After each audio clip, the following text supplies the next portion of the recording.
Արշակ Սրբազանը չի կարողանում զսպել ծիծաղը, երբ Հայլուրի թղթակիցը հարցնում է. ճիշտ են մամուլում հայտնված լուրերը, թե ինքը մեղադրվում է Գարեգին առաջին կաթողիկոսին թունավորելով սպանելու համար։ Գարեգին առաջինի մահվան պատճառը ձայնալարերի քաղցկեղն է եղել, նա երկար տարիներ է պայքարել հիվանդության դեմ։ Ես նորմալ եմ համարում, ամեն ինչ բնական հունով գնում է, քանի դեռ ընդհանրապես մեր մշակույթում մեռած մարդկանց մասին չեն խոսում։ Սրբազան հայր, կարծես թե խոսում են, ասում են Գարեգինային։ Եթե խոսում են, նորմալ է։ Ասում են Գարեգինային թունավորելու մեջ եք դուք մեղադրվում։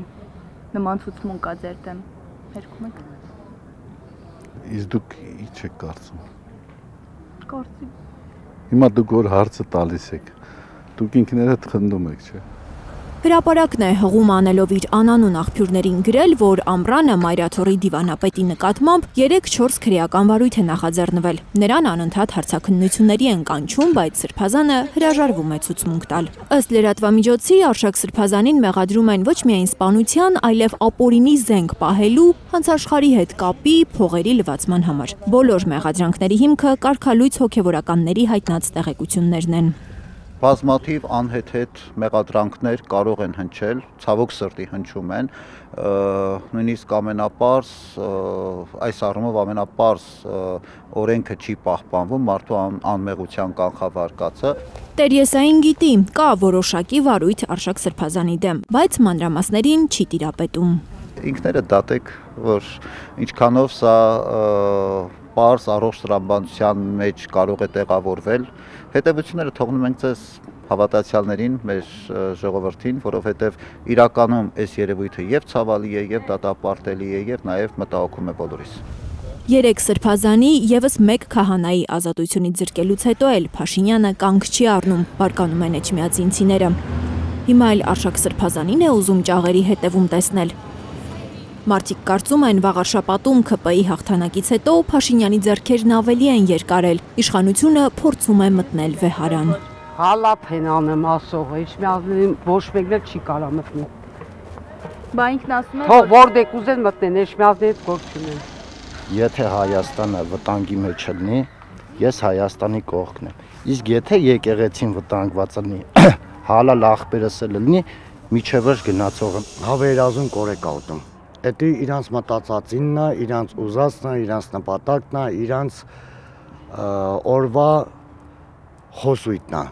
բայց իրականում էջմիածնեցին, եթե անգամ լռում է, դա չի նշանակում, որ համաձայնության նշանակ, որտեղ մենք քրիստոնյաներով նման բան թույլ չենք տա, թույլ չենք տվել եւ թույլ չենք տալու։ Սա մեր սրբությունն է, սա 1723 տարվա պատմություն ունի։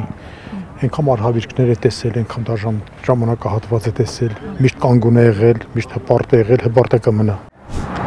Վարչապետին թվում է վաղարշապատում ՔՊ-ի հաղթանակն իրեն քարտ բլանշ է տվել վեհարանը վեհափարից ազատելու։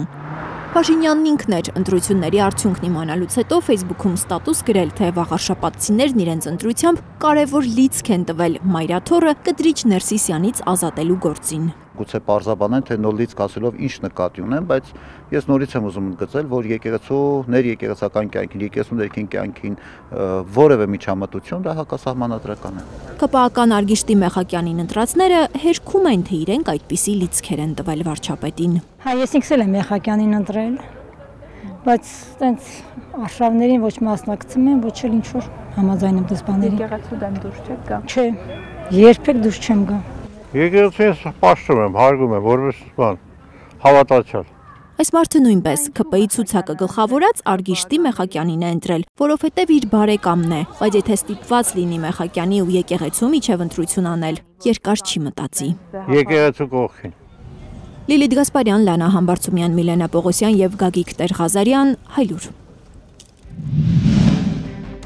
Հայաստանում եւ աշխարհում տեղի ունեցող իրադարձությունների մասին առաջինն իմանալու համար բաժանորդագրվեք մեր ալիքին, սեղմեք զանգակը, որ բաց չթողնեք ամենահրատապը, ամենակարևորն ու հետաքրքիրը։